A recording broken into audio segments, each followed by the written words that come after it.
সুপ্রিয় শিক্ষার্থী ভাই ও বোনেরা, আসসালামু আলাইকুম। আজকে তোমাদের সঙ্গে আমার প্রথম ক্লাস, কিন্তু বৈশ্বিক এই সমস্যা কোভিড-19 সমস্যার কারণে তোমাদের ছাড়াই আজকে ক্লাসে দাঁড়িয়ে থেকে তোমাদের ক্লাস নিতে হচ্ছে। এটা আমাদের জন্য সুখকর নয়। তো যাই হোক, কলেজ জীবনের আজকে তোমাদের প্রথম ক্লাস, আজকের যে অনুভূতি সেটা আসলে কখনো কেউ ভরে না, ভোলার কথা নয়, কিন্তু উপায় নেই। তারপরেও আমাদের পড়াশোনা করতে হবে, পড়াশোনা চালিয়ে যেতে হবে। আজকে এই অনলাইন ক্লাসে প্রথম ক্লাসে, বিশেষ করে আমার সঙ্গে তোমাদের এই প্রথম ক্লাসে তোমাদেরকে সরকারি ইন্সপিরেশন কলেজের পক্ষ থেকে জানাই সাদর সম্ভাষণ, স্বাগত। আমি এই বাংলা ক্লাসে তোমাদের সঙ্গে যুক্ত হয়েছি মোহাম্মদ হারুন রশিদ, সহকারী অধ্যাপক, বাংলা বিভাগ।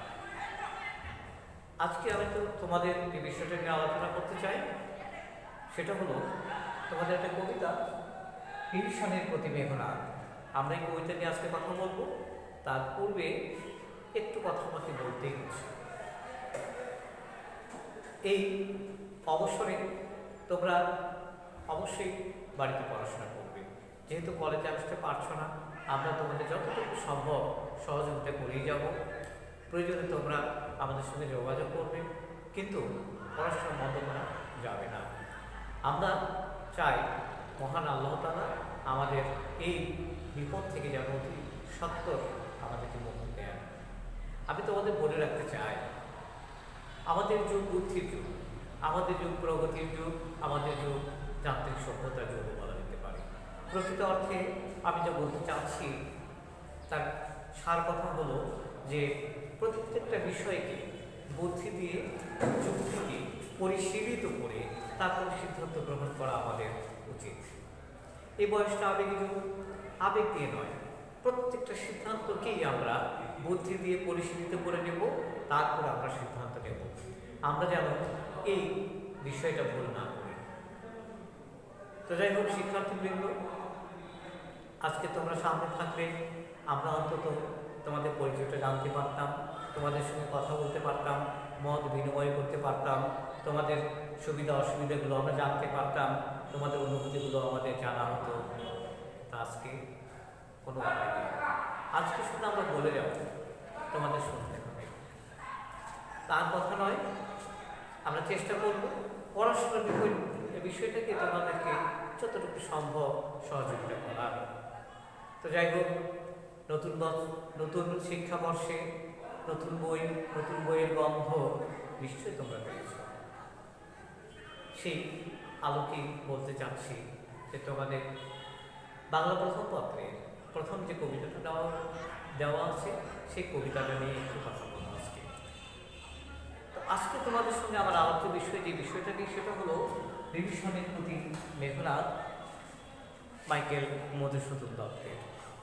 আমরা স্বাভাবিকভাবে জেনে নিই মাইকেল মধুসূদন দত্তের সামান্য কিছু তথ্য, যা না জানলেই নয়। কারণ আমরা জানি এই ক্লাসে একজন লেখকের পরিপূর্ণ জীবন বোধ সম্পর্কে আলোচনা করার কোনো সুযোগ আমাদের নেই। তারপরেও আমাদের যতটুকু প্রয়োজন আমরা জানার চেষ্টা করব। প্রিয় শিক্ষার্থীবৃন্দ, দেখো, আমরা দেখেছি যে তিনি জন্মগ্রহণ করেছিলেন 1824 সালে, তার মৃত্যু হয়েছিল 1873 সালে। আমরা ধরে নিতে পারি পুরো সময়টা ছিল ব্রিটিশদের শাসনের অধীন। ইংরেজি শিক্ষা, ইংরেজি সভ্যতা ব্যাপক প্রসার তখন শুরু হয়ে গেছে।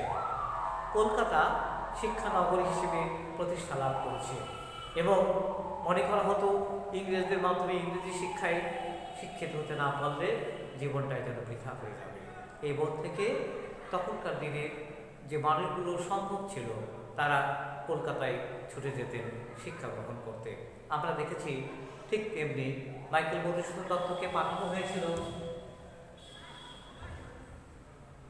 1833 সালে সপ্তম শ্রেণীতে ভর্তি করে হিন্দু কলেজে ভর্তি করতে তাকে কলকাতায় পাঠানো হয়েছিল। আমরা জানি তার বাবার নাম ছিল রাজনারায়ণ দত্ত, মা ছিলেন জাহ্নবী দেবী। ঐতিহ্যবাহী পরিবারের মাইকেল মধুসূদন দত্ত বেড়ে উঠেছিলেন। ছোটবেলায় তার মায়ের কাছ থেকে তিনি রামায়ণ মহাভারতের গল্পগুলো শুনে শুনে হয়তো কোনো সময় মায়ের কোলে নিয়ে গিয়েছে। তার এই ছোটোবেলার অনুভূতি কখনোই তিনি ভুলে যেতে পারেননি।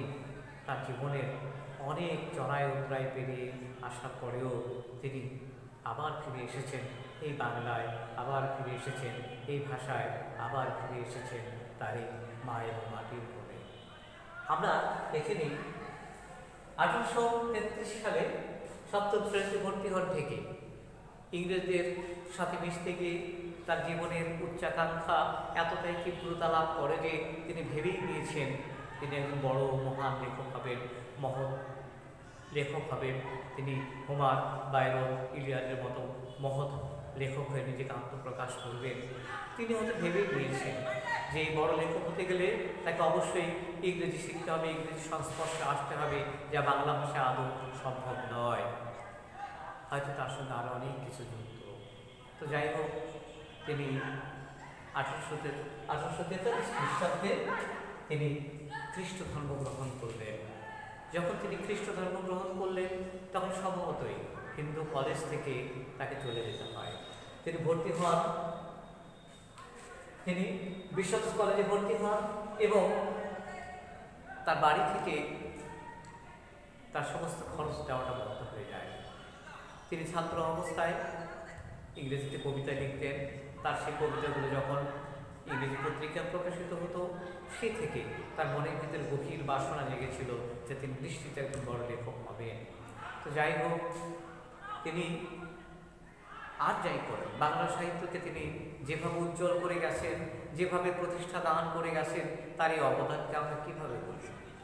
তিনি বিদেশে গেলেন, অনেকগুলো ভাষায় উৎপত্তি অর্জন করলেন, প্রায় 13 থেকে 14টা ভাষায় তিনি উৎপত্তি অর্জন করলেন। শুধু কি তাই, তিনি সাহিত্যের ক্ষেত্রে নতুন রিফর্ম তৈরি করে দিলেন, তিনি বিপ্লব ঘটিয়ে দিলেন। আমরা তার এই অবদানের জন্যে বাংলায় তাকে আধুনিক কবির মর্যাদা দিয়ে থাকি। বলা যেতে পারে আধুনিক কবি বলতে যাদেরকে আমরা বোঝাই তার বড় ভাই ছিলেন মাইকেল মধুসূদন দত্ত। প্রকৃত অর্থে আমরা যদি তার নামের দিকে একটু খেয়াল করি তাহলে দেখতে পাবো মাইকেল মধুসূদন দত্ত। হয়তো মাইকেল শব্দটা দিয়ে আমরা বুঝতে পারি যে তিনি যেন মনে হয় পাশ্চাত্যের সাথে প্রাচ্যের একটা সম্পর্ক তৈরি করে দিয়েছেন। তিনি পাশ্চাত্যের শিক্ষা সভ্যতার আলোকে তিনি আমাদের ভাষার সমস্ত চরিত্রগুলোকে বদলে দিয়েছেন। তিনি সাহিত্যের আভ্যন্তরীণ বিষয়গুলোকে বদলে দিয়েছেন, বিষয়বস্তুকে তিনি বদলে দিয়েছেন। তিনি শুধু তাই নয়, মধ্যযুগের প্রচলিত ধ্যান ধারণাকে পরিবর্তন করে দিয়েছেন। তিনি ছন্দের পরীক্ষা নিরীক্ষা করে নিয়ে এসেছেন নতুন অধ্যায় গতিময়তা। তার এই সব অবদানের জন্য আমরা তাকে বলি রেনেসাঁসের কবি। বিশেষ করে মধ্যযুগের যে ধ্যান ধারণাগুলো ছিল, অর্থাৎ মধ্যযুগের কাব্যের যে উপাদানগুলো ছিল, সেই উপাদান থেকে বেরিয়ে হয়ে এসে তিনি নতুন কিছু তৈরি করে দিলেন। দেবতা নয়, মানুষই শ্রেষ্ঠ। সোনাহি মানুষ ভাই, সবার উপরে মানুষ সত্য, তাহার উপরে নয়। তিনি যেন এই প্রতীতিকেই আসলে তার কাব্যে প্রতিষ্ঠা দান করে গেলেন। প্রকৃত অর্থে আমরা বলবো যে তিনি এইভাবেই আমাদের বাংলা সাহিত্যকে, এইভাবে তিনি আমাদের বাংলা সাহিত্যকে কী করলেন, নতুন রূপে রিফর্ম করে দিলেন। তিনি ছন্দের ক্ষেত্রে প্রচলিত ধারাকে তিনি পরিবর্তন করে দিলেন। আধুনিক বাংলা কবিতার যে ছন্দের রূপ রূপান্তর, সেটা দেখা গেল যে পয়েরের চিরাচরিত গাঁথনিকে তিনি ভেঙে দিয়ে অমিত্রাক্ষর ছন্দে রূপান্তরিত করে দিলেন। মধ্যযুগের দেবতারা যেমন মানুষ হলো, তেমনি রাক্ষসরাও মানুষে রূপান্তরিত হলেন। তিনি তার অমর কাব্য মেঘনাদ কাব্য সৃষ্টি করলেন। বাংলা সাহিত্যের আমরা তাকে একক মহাকাব্য বলে ধরে নিতে পারি। প্রকৃত অর্থে এই ক্লাসে মাইকেল মধুসূদন দত্তকে নিয়ে ব্যাপক আলোচনা করার কোনো সুযোগ আমাদের নেই। আমাদের দ্রুত ক্লাসে ফিরতে হবে, দ্রুত ক্লাসে আমাদের যেতে হবে, পাঠ পরিক্রমাটা আমাদেরকে দেখতে হবে এবং বুঝতে হবে। আজকে আমি তোমাদের মাইকেল মধুসূদন দত্তের যে পাঠটা তোমাদের পড়াবো, তার নাম টেলিভিশনের প্রতি মেঘনাদ। এই কবিতা অংশটুকু নেওয়া হয়েছে মেঘনাদ বধ কাব্যের ষষ্ঠ স্বর্গ থেকে। আমরা মেঘনাদবধ কাব্যের ষষ্ঠ স্বর্গের সামান্য একটু অংশ তোমাদেরকে পড়াতে পারব। এই অংশের যে অনুভূতিটুকু আছে সেই অনুভূতিটুকু ছাড়া আর আমাদের পুরো বইটা পড়ানোর কোনো সুযোগ নেই। তারপরেও বলি, এই ষষ্ঠ স্বর্গ পর্যন্ত যেতে হলে আমাদের কিছুটা ইতিহাস জানা আবশ্যক বলে আমি মনে করি। খুব সংক্ষেপে আমি সেদিকেই আজকে যাব। তোমরা জানো, মাইকেল মধুসূদন দত্ত মেঘনাদবধ কাব্যটাকে চয়ন করেছিলেন বা তার কাহিনীকে নিয়েছিলেন প্রকৃত অর্থে রামায়ণ। রামায়ণের কাহিনীর তিনি নতুন রূপ দান করলেন, নতুন করে রূপায়ণ করলেন। রামায়ণের রাক্ষস, রামায়ণের দেবতা সবাই যেন মানুষে রূপান্তরিত হলো। রামায়ণের কাহিনীর ভেতরটাকে যেন তিনি নতুন করে সাজিয়ে তুললেন। হয়তো তিনি চরিত্রগুলোকে নিয়েছেন বটে, কিন্তু বিশ্লেষণ করার ক্ষেত্রে নতুন একটা বিষয় তিনি এখানে নিয়ে এলেন। আমরা জানি রামায়ণের মূল কাহিনীর যে বিষয়বস্তু সেটা হলো যে ধর্মের জয়, অধর্মের পরাজয়, রাক্ষস রাবণ, দেবতা রাম। কিন্তু মেঘনাদবধ কাব্যে আমরা দেখলাম সবাই মানুষ, শুধু তাই নয়, রাক্ষস রাবণের প্রতি যেন তার সমস্ত শ্রদ্ধা, সমস্ত ভক্তিকে তিনি ঢেলে দিলেন, নতুন করে সাজিয়ে তুললেন।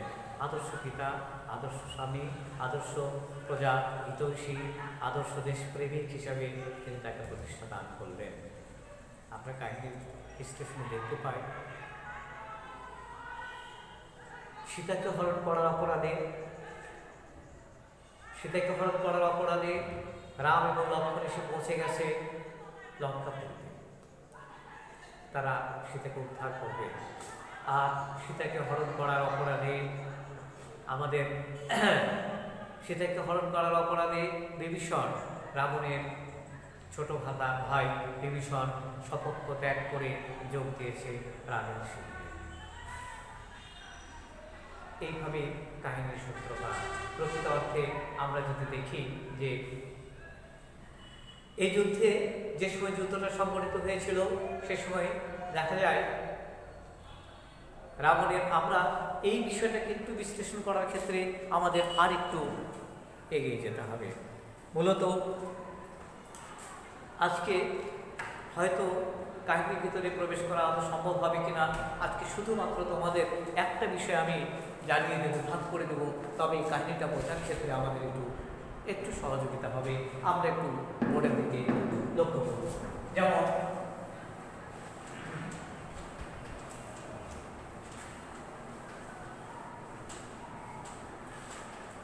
আমরা এই কবিতায় যে দুজনকে পেয়েছি, অর্থাৎ যে দুই পক্ষকে পেয়েছি, এক পক্ষে আছেন রাম, তাকে বলা হয়েছে কখনো রাঘব, তার ছোট ভাই আছে লক্ষ্মণ, তাকে বলা হয়েছে সৌমিত্রী,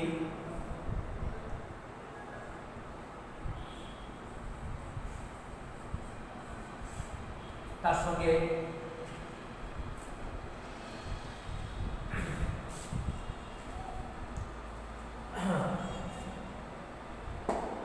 আমরা আরেক পক্ষে আমরা পেয়েছি রাবণকে,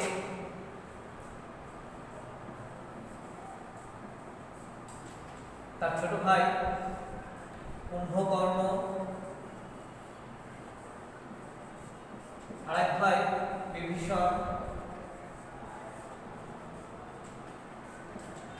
এবং এদের মায়ের নাম নিকষা সতী। আমরা আবার বলে নিই, এই কবিতাটা বোঝার ক্ষেত্রে আমাদের আগে দুটো বিষয়কে জানতে হবে। দুটা পক্ষ, রাম এবং রাবণ। আমরা বলে থাকি যে রামায়ণের মূল কাহিনী হলো রাম এবং রাবণের যুদ্ধের কাহিনী। এখানে এই কবিতায় যে দুটো পক্ষ আমরা পেলাম, একটা রাম, একটা রাবণ, এখানে যে চরিত্রগুলোকে আমরা পাবো সেই চরিত্রগুলো সম্পর্কে আমাদের একটু ধারণা থাকা দরকার। যেমন রাম কখনো বলা হচ্ছে রঘুবংশের সে শ্রেষ্ঠ সন্তান, লক্ষ্মণ সৌমিত্রা দেবীর পুত্র, এই কারণে তাকে বলা হয়েছে সৌমিত্রী। অথবা লক্ষ্মণকে হয়তো আরো নামে আমরা পেতে পারি, যখন আমরা পাবো তখন বিষয়টা জানিয়ে দেব। এরপরে আমরা পেয়েছি রাবণকে। রাবণের কনিষ্ঠ ভ্রাতা কুম্ভকর্ণ, তার আর এক ভাইয়ের নাম বিভীষণ, এবং এই 3 ভাইয়ের যিনি মাতা তার নাম নিকষা সতী। আর যাকে নিয়ে কবিতাটা, যিনি নাম ভূমিকায় রয়েছেন তার নাম বিভীষণ, তার নাম মেঘনাদ। তার নাম আমরা পাচ্ছি মেঘনাদ। মেঘনাদকে এই কবিতায় ডাকা হয়েছে বেশ কতগুলো নামে, যেমন অরিন্দম,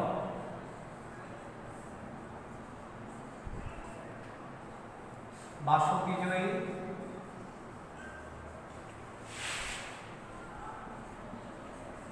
বলা হয়েছে বাসত্রাস, রাবণী, বলা হয়েছে রাবণ আত্মজ,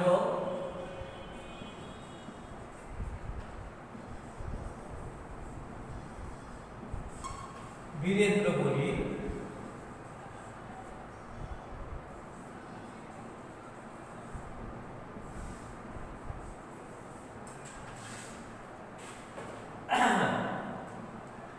আমরা আরো হয়তো নাম পাবো।